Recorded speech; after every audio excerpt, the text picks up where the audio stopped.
First and foremost, I would like to start this video off with a disclaimer and publicly admit that Glorilla is a talented artist. I like her music. I love her energy, her personality. She's very relatable because she can, resonate with the majority of Black women right now. She conducted an interview with comedian Funny Marco, and she just had a really great personality. She seemed sincere, and she was just honest. And one thing I like about her is she's herself. She doesn't take herself too serious. A lot of people walking around with their nose up their butt, right? And they just walking around they're so thin-skinned. They can't take a joke. She'd even get the roast of herself. She'd laugh at the joke. She'd even crack a joke on herself. So these are people who are grounded in reality. She says how she loves to have fun with her friends, and she's just young and enjoying life, I don't want this video to come off as if I'm just hating. But the one thing I would like to point out is what you hear many people wonder is if a lot of these artists are, industry plants. And what an industry plant is, it's sort of similar to what a Mindy artist is, right? So a Mindy artist, the term was created by a gentleman by the name of Nathan Salvit, a hip hop blog site where you can go and read certain information. I read this quite often when I was out Los Angeles. Nathan Salvit, if I'm not mistaken, right? But I read the article when I was out Los Angeles, and it just went into detail about how majority of the artists who you believe that are independent are really signed to major labels. So major labels, they secretly sign these artists and they give them this huge budget, right? And they promote them as, independent artists. They have the struggle. And the reason, the logic behind it is the fact that, people buy into the rags to riches story. They root for the underdog. So they want you to win. They want to feel like, psychologically, they want to feel like they discovered new artists, right? And me, I'm famous for that. Psychologically, we all have somewhat of an ego. So just imagine how much your ego is stroked when you tell somebody that, when you have that feeling that you put somebody onto something. You ever did that before? Like when you're talking to maybe your sister, your brother, your cousin, one of your close friends, you're like, bro, I put you onto that song. You ain't start singing that song till you heard me sing it. I put you on, right? Like people love feeling like that. So you're introducing somebody to this new artist. But what you're failing to realize is that these artists are being pushed by major labels. So they have this budget. And in today's time, traditionally, people was pushed through radio, music videos, all these different radio stations. They would, do all this different type of advertising and marketing. But now you have artists who come off as they're on independent labels. So do I believe that Glorilla was an industry plant? Absolutely. I think she was an industry plant, but I also think that Glorilla is a Mindy artist. And she was more than likely signed the entire time. She was probably signed to Yo Gotti the entire time. But it's all marketing. And they said one of the biggest giveaways is when you see an artist look like they have a huge budget. The guy said, if you guys could go read the interview in DJ Booth, but he says that he took these interviews. He was, I think, a budding A&R. And he would have these meetings, and he would sit in for dinners think maybe he was an intern. I'm not too sure. But he was sitting in these meetings, right? And he said that he would ask him, hey, I have this artist, or what artist are you? He was like, yeah, well, I'm working with this artist, that artist. I think one of them was Kevin Gates. And then he talked about Logic. Logic even admitted to being a Mindy artist for an industry plant. And then he said, all right, well, when he was sitting down having his dinner, the guy revealed to him all the artists that he had.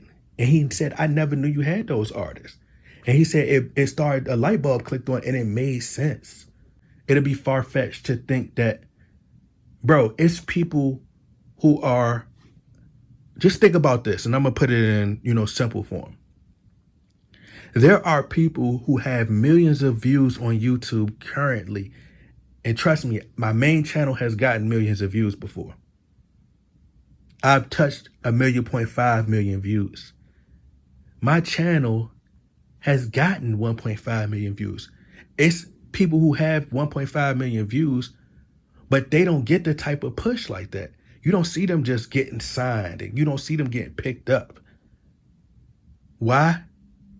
Because they're not plants. They don't have the same resources. They're not signed to no label. See, when you're signed to a label, they use you for marketing and advertising, and they can push you in these different markets and tap into these different audiences. And you're connected with all these different people. So Glorilla came out of nowhere. Right now, we're in a society where there's women empowerment. Women want to be free. They want to feel just like the men. They feel like men are free. So, hey, we get to be like men. We're having hot girl summer. We're out here. We free. We in these streets. Right? So you can have someone like Glorilla can come out of nowhere, but it's just too good to be true. She comes out of nowhere. It's because they spend hundreds of thousands and millions of dollars on promotion to get her everywhere. But they sell her as this underground artist. It's like a story to where she came up out the mud. She was just a hood chick working at McDonald's or working at Burger King. She got her, she went to the studio, recorded a song, put it on YouTube, and it just mysteriously, magically went viral. It's like a Cinderella story. It's not real. And it rarely happens. I'm not saying that it doesn't happen, but it rarely happened. So that's why I believe that she was an industry plant. That's why I believe that she was a Mindy artist. It's the thought anthem. Perfect timing. You have to think. Thought culture. Cardi B. Women empowerment. Dressing provocatively. Dress how you want to dress. Show your body. And like I said, there's nothing wrong with it. But what I'm saying is, it would seem more likely that she is an industry plant. To think, women wanting to be like men, right? Women of today's time are far more masculine. Listen to the tone of her voice. Comes out of nowhere. And she ends up winning BET Awards Breakthrough Artists when there were far more talented artists and, artists who have probably had far more success than she had, or had to go through different barriers, or had to go through different, routes in order to be successful. Different challenges, right? More hurdles to become a breakthrough artist. But her story and women just comes out of nowhere. Boom, blows up all its success. Cardi B feature, being endorsed by all these celebrities. Album comes out. Now you got these $1 million budgets. See, they put this money behind you and the video just goes viral. Takes off. It sounds great. It sounds great. Great story. And women are going to buy into it. They have you on all these different social media platforms. Facebook, Instagram, Twitter. and they push you everywhere. They put millions of dollars behind you to make sure you get in the face of the urban black people. They know where black people at, so they put you right there in their face. As soon as you scroll down, Glorilla. Oh, I like this song because Shakiki liked that song. I like that song because Ashley liked that song. I like that song because Britney liked that song, right? Asia liked that song, right?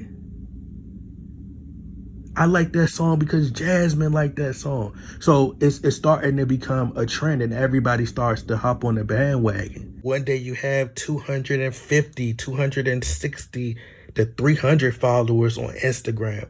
Then boom, takes off. Now you got 100,000. Now you got 1 million followers on Instagram. 2 million. You're getting features with Cardi B, Nicki Minaj shouting you out, all these different entertainers.